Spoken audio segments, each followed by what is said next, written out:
Some motorcycles have very large external blinkers like this that vibrate a lot, so it's not hard for you to break them, especially in the rear with the pillions knocking their legs over the blinkers. So in the case your blinker broke, try this.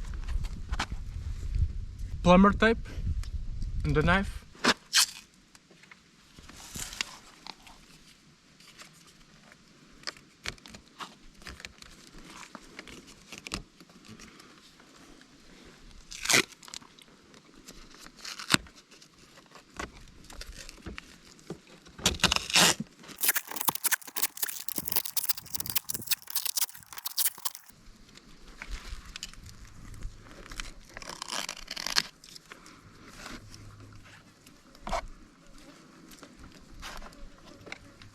Ta-da! The blinker is back in place.